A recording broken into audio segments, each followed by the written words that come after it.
Hello, this is Leisha Breen with Journey to Greatness, 365 days to your best year yet. And today I want to talk about running around in a hot state or a cold state. And what that refers to is reacting in anger or taking a step back. You know, Aristotle once said, anyone can become angry. It's just that easy. But to be angry with the right person, to the right degree, at the right time, and for the right purpose, and in the right way, this is not easy.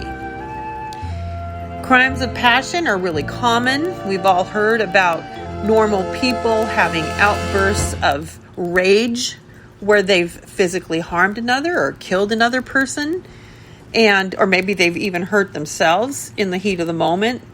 And if they live through it, they're just filled with massive regret. And thankfully, most of us can control those outbursts. Most of us can put a lid on that kind of emotion without letting it get out of control. And because of that, we don't end up harming another person physically or ourselves. And yet, if you think about it, most of us are really guilty of minor crimes of passion. Sometimes you may find yourself raising your voice at a little child that's dawdling along and not going fast enough because you want to get somewhere, or they're late for school. We fire off an email that we should have thought about twice before we hit the go button or the send button. We curse at a driver, now I'm guilty of this, who just cuts us off on the freeway, halfway out of fear, but also out of anger, road rage. Whenever we feel that heat rise inside ourselves, we need to be aware of it and we need to take a step back, or we need to count to 10. And if it's a really bad feeling inside, we have to count to 100. At every given moment, we all have a choice. I always talk about that freedom of choice, the freedom to choose. Once we're aware of what it is that's going on inside of us, we can be a slave to our emotions and react, or we can take a step back. We can take a time out and observe what's going on, and then we can exercise restraint. And you know, if you've listened to my podcast for a while, you know that I'm a student of psychology. This fall, I'm really excited because I'm going back to college to work toward my master's degree. I gave myself a couple semesters off, one semester actually, and then a summer quarter off, because I really wanted to think about investing more time into this project of mine.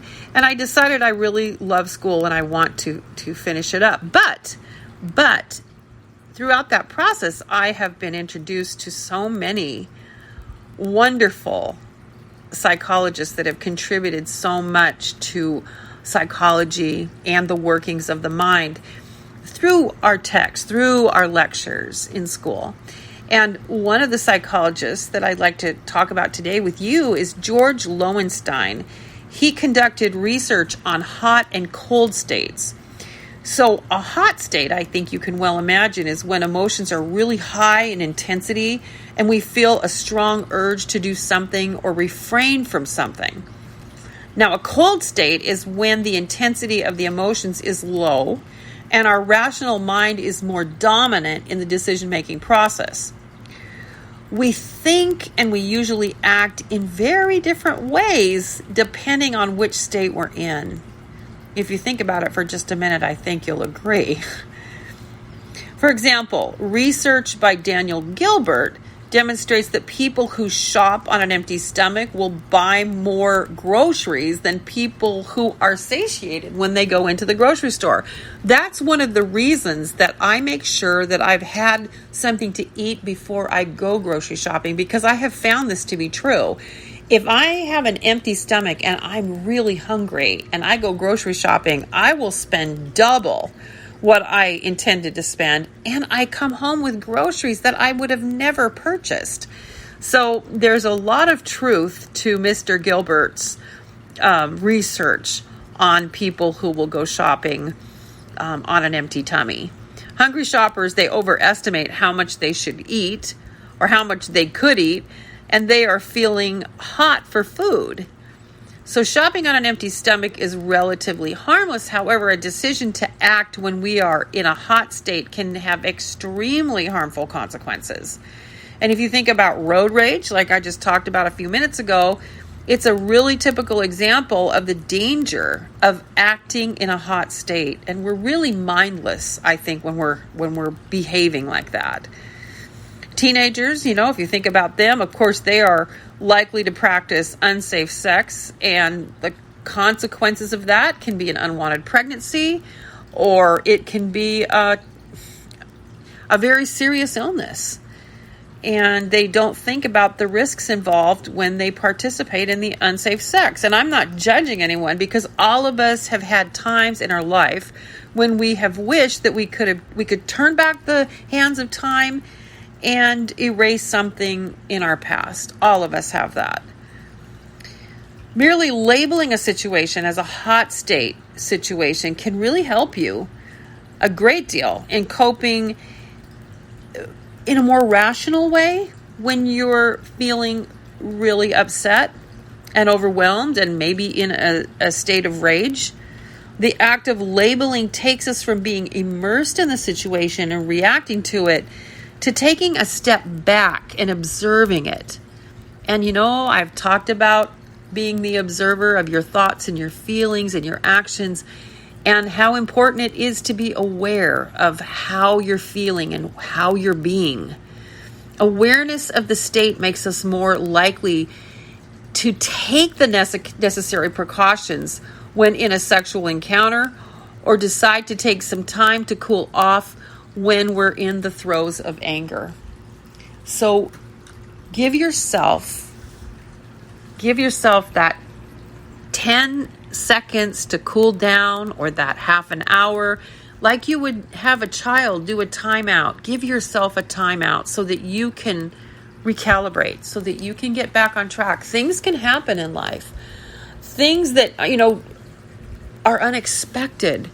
A family member can treat you in a way that feels dismissive and hurtful, and it can make you so angry when certain things happen, especially with people that you care about or that you're engaged with on a regular basis. That can hurt you so badly or make you so upset that you can lose your perspective, and you can start spiraling out of control, either into a depression or into a state of anger. You can, for God's sake, give yourself a stroke by making yourself so upset.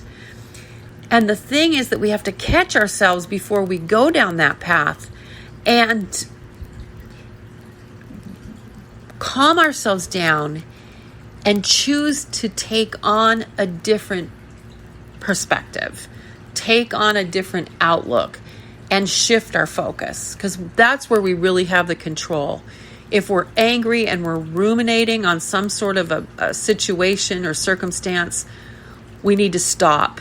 We need to stop and refocus, and maybe even do something that we love to distract ourselves and calm ourselves down.